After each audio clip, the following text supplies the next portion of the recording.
Tournament शुरू होने के वक्त अगर आपको यह कहा जाता कि बैंगलोर और पंजाब फाइनल खेलेंगे, आप यकीन नहीं मानते, लेकिन ऐसा हुआ है। अच्छा, अब सवाल यह है कि कल रात के बाद अब आप कल की भी वेदर फोरकास्ट जानना चाहते हैं, तो आपको बता दूं कि बादल तो रहेंगे और यह भी वेदर फोरकास्ट है कि कल शाम को बरसात हो सकती है। शायद बहुत ज्यादा नहीं होगी।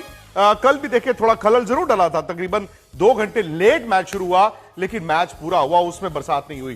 तो दिन भर में बताया जा रहा है कि गर्मी रहेगी, बहुत ज्यादा ह्यूमिड रहेगा, लेकिन फिर शाम होते होते बरसात हो सकती है। मेरे सहयोगी नितिन श्रीवास्तव आपके लिए ताजा तरीन जो रिपोर्ट्स हैं वो अहमदाबाद से लेकर आते रहेंगे। लेकिन सनी भाई, कल रात की ही बात करें, अगर आप कह रहे हैं कि रॉयल चैलेंजर्स बैंगलोर फेवरेट है और वो वाकई में फेवरेट है, लेकिन पंजाब ने जो कल किया वो किसी से कम नहीं था। बिल्कुल, क्योंकि जो मैच हमने देखी कल रात को, जब शायद मुझे लगता है कि 1:45 के करीब मैच खत्म हो गया, 1:40, तो जिस तरह से पंजाब किंग्स ने जीत हासिल की, जिस तरह से श्रेयस अय्यर ने कप्तानी की और बैटिंग भी की, जिस तरह से उन्होंने बल्लेबाजी भी की, तो उसे लगता है कि जो दोनों टीमें जो फाइनल में है वो बहुत अच्छे परफॉर्मेंस के साथ, बहुत कंसिस्टेंट परफॉर्मेंस के साथ, और नंबर 1 और 2 भी थे लीग में। जब लीग का टेबल खत्म हो गया और नॉकआउट शुरू होने, तो नंबर 1 और 2 पर पंजाब और रॉयल चैलेंजर्स थी। तो डिजर्वेडली नंबर 1 और 2 ये आईपीएल 2025 की फाइनल खेलेगी। सनी भाई, ये भी है ना कि मुंबई ने इतिहास में कभी 200 रन खाए नहीं थे। जब मुंबई ने 203 रन बनाए थे, हालांकि मुझे लगा मुंबई सेफ खेला, शायद वो 20 रन और बना सकते थे, बट फिर भी बुमराह आपके पास हो, बोल्ट आपके पास हो, मिचेल सैंटनर आपके पास हो, मुझे लगा पंजाब शायद चेज नहीं कर पाएगा। वहां जाकर वो 204 रन चेज करना, उस आसानी से करना, वो मुझे लगता है कि पंजाब से शायद किसी ने उम्मीद नहीं की होगी, खास तौर से तब जबकि इस टीम में ज्यादा अनकैप्ड प्लेयर्स हैं। फिर हैरान तो हुआ था, क्योंकि एक तरफ ऐसा लग रहा था कि अगर मुंबई के जो बॉलर्स हैं, बुमराह और बोल्ट, वो तो उनके जो 4 ओवर है उसमें शायद 60 रन हो सकते, पर बुमराह की पहले ओवर में जॉस इंग्लिश ने 20 रन ले लिए। वो जो एक मतलब साइकोलॉजिकल जो ब्लो था, उससे मुझे लगता है कि मुंबई इंडियंस रिकवर नहीं कर पाई।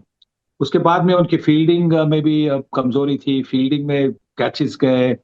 2-4 फील्डर जो थे उनको कोई मतलब क्रिकेटिंग कॉमन सेंस दिखाई नहीं कि बहुत आगे आ गए थे। जब आपकी बाउंड्री जो 60-70 मीटर की से भी कम है, तो आपको बाउंड्री लाइन पर होना चाहिए, क्योंकि आपके पास आजकल की जो बल्ले हैं तो मतलब गेंद दूर जाएगी। आगे भागने के लिए आसान बनता है, कैच पकड़ने के लिए, पीछे जाने के लिए इतना आसान नहीं होता। और ये जो छोटी छोटी जो आपको बोलते हैं फाइनर पॉइंट्स थे, वो फाइनर पॉइंट्स की गलतियों की वजह से मुंबई इंडियंस कुछ कर नहीं पाए। और सनी भाई, जो मर्जी कहें, ये 2 कप्तानों की लड़ाई थी। एक तरफ श्रेयस अय्यर थे, दूसरी तरफ हार्दिक पांड्या थे। हार्दिक पांड्या बैट के साथ वो नहीं कर पाए, हार्दिक पांड्या गेंद के साथ जब लग रहा था कि कर सकते हैं, मुझे ये लगा कि श्रेयस अय्यर लीडर के तौर पर खड़े हुए, उन्होंने जाके रन बनाए, उन्होंने कहा मैं करके दिखाता हूं। शायद मुझे लगा था हार्दिक पांड्या को उस वक्त आकर गेंद करना चाहिए था, रादर देन आपने इन एक्सपीरियंस गेंदबाजों के पास जाने के लिए। श्रेयस अय्यर रिकी पॉन्टिंग की जोड़ी आपको कैसी लगी इस आईपीएल में सनी भाई?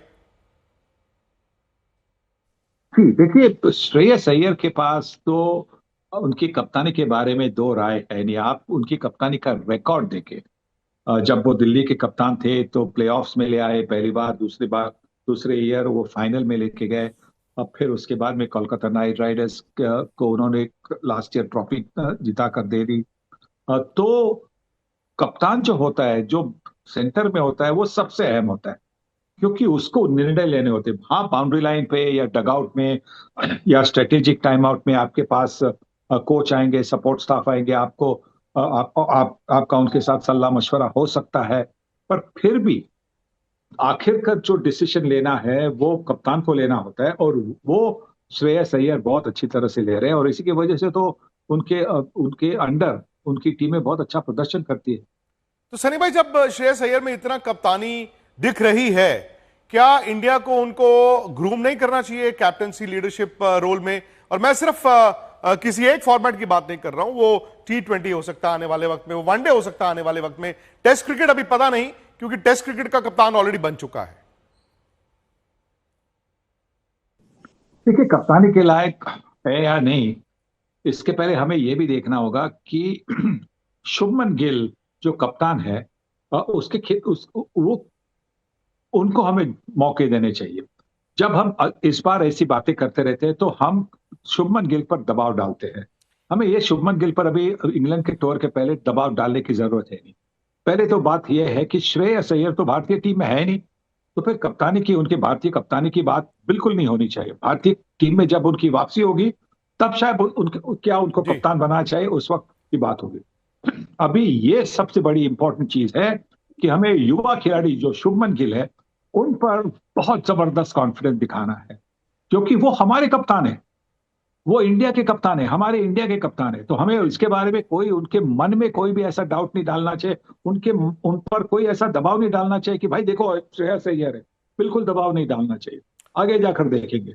हालांकि मुझे मुझे मैं फिर अपने आप को सनी भाई, जो मैंने सवाल यह किया था कि टेस्ट क्रिकेट में ऑलरेडी कप्तान बन चुका है शुभमन गिल, मैं, और टेस्ट क्रिकेट में तो श्रेयस फिलहाल टीम में भी नहीं है, मैं शायद व्हाइट बॉल क्रिकेट की ज्यादा बात कर रहा था। खैर, वक्त आएगा उनके पास भी आने वाला, उसमें हो सकता है अपने आप को फिर से साबित करते रहें, लाइन में लग जाएं, और कल को कौन कप्तान कब बन जाए पता नहीं चलता। पंजाब किंग्स को क्या करना है इस फाइनल को जीतने के लिए? क्योंकि पहला मैच जो दबाव में वो खेले थे बैंगलोर के खिलाफ, क्वालिफायर 1, अपने घर पे 101 ऑल आउट। कल भी दबाव था, लेकिन कल मुझे लगा कि टीम खुलकर खेली। अब चूंकि फाइनल आ जाएगा, फाइनल तो अपने आप में बहुत बड़ा दबाव ना सिर्फ पंजाब के लिए लेकर आएगा, बैंगलोर के लिए भी लेके आएगा। पंजाब को अगर जीतना है, स्टार स्टडेड बैंगलोर को हराना है, विराट कोहली की बैंगलोर को हराना है, तो क्या करना है? पंजाब को तो मुझे लगता है कि 230 कम से कम अगर पहले बल्लेबाजी करे तो 230 तो कम से कम 230 करने होंगे। और अगर जो वो फील्डिंग कर रहे हैं तो फील्डिंग के लिए मुझे लगता है कि डिफेंड कर रहे हैं, तो मुझे लगता है कि उनकी ओपनिंग जो बॉलर्स है उनको पहले 6 ओवर में कम से कम दो विकेट तो लेनी होगी। और अगर आप दोनों टीमों को आमने सामने रखें सनी भाई, यह हकीकत है कि पंजाब बेखौफ क्रिकेट खेला है, लेकिन गेंदबाजी शायद बैंगलोर की ज्यादा भारी है। विराट कोहली बल्लेबाज उस टीम में हमेशा से थे, लेकिन इस बार आरसीबी फर्क यह है कि उनके पास गेंदबाज भी ऐसे हैं जो शायद इस पूरी आईपीएल के बेस्ट बॉलिंग अटैक है।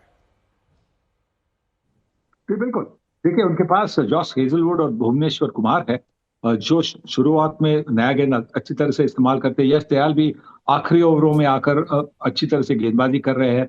उनके पास सूर्य शर्मा है, जिन्होंने विकेटें ले लिए मिडिल ओवर्स में, जहां पे बहुत अहम बात होती है, क्योंकि मिडिल ओवर्स में तो जब अगर आपके पास विकेट्स आपके हाथ में, तो वहां पे आप एक्सेलरेट करते, बैटिंग टीम एक्सेलरेट करती है, तो वहां पे अगर आप विकेट लेते तो फिर आप ब्रेक लगाते हैं स्कोरिंग पर। तो इसी की और जॉश हेजलवुड के आने से बड़ा फर्क पड़ा है, लेकिन अब बहुत ज्यादा वक्त रहा नहीं है। आप इतना लंबा आईपीएल देख चुके हैं, बीच में ब्रेक भी आया, लेकिन एक दिन और हमें मंगलवार रात को मिल जाएगा नया चैंपियन।